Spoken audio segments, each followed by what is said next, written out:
Hello students, कल हमने देखा था different type of intermolecular forces in liquids, जिसमें से कुछ फोर्सेस अपन ने कल डिस्कस किए थे। वो कौन कौन से थे? वे थे ion dipole intermolecular attraction, dipole dipole intermolecular attraction और आयन इंड्यूस्ड डाइपोल अट्रैक्शन। आज हम देखेंगे fourth type of the intermolecular force, and that is the dipole induced dipole intermolecular attraction। जैसा कि इसके नाम से ही पता पड़ रहा है, यदि दो मॉलिक्यूल ऐसे पास पास में आए जिनमें से एक की नेचर डाइपोल की हो, यानी उसके अंदर आयोनिक बॉन्ड हो, और एक की नेचर नॉन डाइपोल टाइप की हो, जैसे कोवेलेंट बॉन्ड। एग्जाम्पल ले सकते हैं जैसे HCl का मॉलिक्यूल और हाइड्रोजन का मॉलिक्यूल। यहाँ पर HCl डाइपोल की तरह कार्य करेगा और हाइड्रोजन नॉन पोलर होने की वजह से नॉन डाइपोल या इसका डाइपोल मोमेंट जीरो होगा, आप ये कह सकते हो। जब ये दोनों एक दूसरे के पास आते हैं तो जो डाइपोल मॉलिक्यूल है वह नॉन डाइपोल मॉलिक्यूल के अंदर भी इंड्यूस्ड डाइपोल प्रोड्यूस कर देगा, यानी उसके अंदर भी डाइपोल नेचर आ जाएगी। क्यों आ जाएगी? क्योंकि जो डाइपोल का पॉजिटिव चार्ज है वो उसके इलेक्ट्रॉन्स को अपनी ओर अट्रैक्ट करेगा और नेगेटिव चार्ज है वह उसके न्यूक्लियस को अपनी ओर अट्रैक्ट करेगा। तो यानी नॉन पोलर मॉलिक्यूल में भी डाइपोल इंड्यूस्ड हो जाएगा, और इस प्रकार से जो फोर्स ऑफ अट्रैक्शन डेवलप होगा उसे हम dipole induced dipole intermolecular attraction कहते हैं। इसकी जो एनर्जी होती है वह एनर्जी होती है E is equal to -2 alpha mu square upon r⁻⁶, जहाँ पर म्यू, जैसा कि आप जानते हैं, dipole moment of the dipole molecule, alpha degree of polarisation of non dipole molecule, यानी उसके अंदर कितना पोलराइजेशन इंड्यूस हुआ है, and r is the intermolecular distance.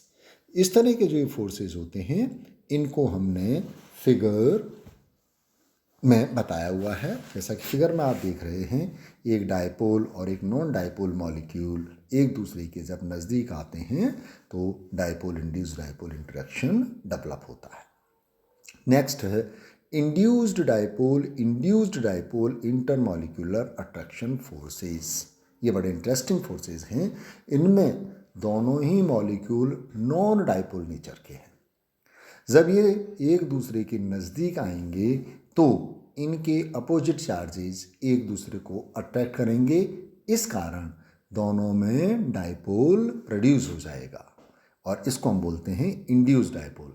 याद रखिए, इस तरह का जो फोर्स ऑफ अट्रैक्शन है यह है वीकेस्ट होता है। It is the weakest type of the intermolecular forces in liquid. और इसकी जो एनर्जी है वो एनर्जी हम देते हैं E is equal to -3h nu upon 4 alpha square upon r⁻⁶, और sometimes -3i alpha square upon 4r⁻⁶, जहाँ पर h प्लैंक्स कांस्टेंट है, न्यू फ्रीक्वेंसी ऑफ वाइब्रेशन है। इस मॉलिक्यूल जब इंड्यूस्ड डाइपोल में प्रोड्यूस होगा तो वो एक वाइब्रेटर की तरह कार्य करेगा, ऑसिलेटर की तरह कार्य करेगा। म्यू उसकी फ्रीक्वेंसी है और alpha is the ionisation energy of the covalent molecule. दोनों ही मॉलिक्यूल की आयोनाइजेशन एनर्जी है, और R is the intermolecular distance. तो याद रखिए, induced dipole intermolecular forces weakest type of forces होते हैं। Sometimes they are also called as the London forces. इनको कभी कभी हम लंदन फोर्सेस भी बोलते हैं। ये हमने पढ़े intermolecular attractive forces in the liquids. अब हम देखते हैं next is intermolecular repulsive forces. इसका मतलब ये हुआ कि जब लिक्विड के मॉलिक्यूल्स एक सर्टेन डिस्टेंस से नज़दीक एक दूसरे के पास आते हैं तो उनमें intermolecular attractive forces are overcome by the repulsive forces, और ये रिपल्सिव फोर्सेस इफेक्टिव हो जाते हैं। ये जो रिपल्सिव फोर्सेस होते हैं इनकी एनर्जी हम देते हैं E = K/R⁴n, जहाँ पर K कांस्टेंट है और n एक नंबर है जिसकी वैल्यू 9 to 12 होती है। Next is cohesion of the liquids. Cohesion of the liquids का मतलब होता है उसके इंटरनल और एक्सटर्नल प्रेशर्स की वजह से जो मॉलिक्यूल्स में फोर्स ऑफ अट्रैक्शन डेवलप होता है, that is called the cohesion forces. इसको इंटरनल प्रेशर भी हम कह सकते हैं जो कि मॉलिक्यूल्स के बीच में कार्य करते हैं। थर्मोडाइनमिक्स से हम जानते हैं कि DE = TdS - PdV, जहाँ पर DE is the change in internal energy, T is the temperature, DS is the entropy of the system, P is the pressure and dV is the change in volume। यदि इस समीकरण को हम volume के सापेक्ष constant temperature पर differentiate करें तो हमें जो इक्वेशन मिलेगी वो होगी ΔE/ΔV at constant temperature it will be equal to T ΔS/ΔV at constant temperature minus P। Thermodynamics का एक और रिलेशन है and that is ΔS/ΔV at constant temperature is equal to ΔP/ΔV at constant temperature. इस equation को जब हम ऊपर वाली इक्वेशन में रखेंगे तो हमें समीकरण मिलेगी ΔE/ΔV at constant temperature is equal to T ΔP/ΔT at constant volume minus P। It is a thermodynamical equation which is applicable for all the states of matter। यहाँ पर जो टर्म है ΔE/ΔV एट कांस्टेंट टेम्परेचर, इसे ही हम किसी भी system का internal pressure कहते हैं, चाहे वो गैसीय सिस्टम हो चाहे वो लिक्विड सिस्टम हो। गैसों के लिए हम जानते हैं, स्पेशली आदर्श गैसों के लिए, कि ΔE/ΔV at constant temperature is 0, that is internal pressure is 0। तो उन आदर्श गैसों के लिए समीकरण हो जाएगी, लेफ्ट हैंड साइड 0 हो जाएगा, equation will become P = T in bracket ΔP/ΔT at constant volume. लेकिन जो रियल गैसेज होती हैं उनके लिए वैल्यू 0 नहीं होती, it has certain values. Liquids के लिए इसका मान और भी बढ़ जाता है, means there is internal pressure in case of the liquids which is measurable और विच हैज सम मीनिंग।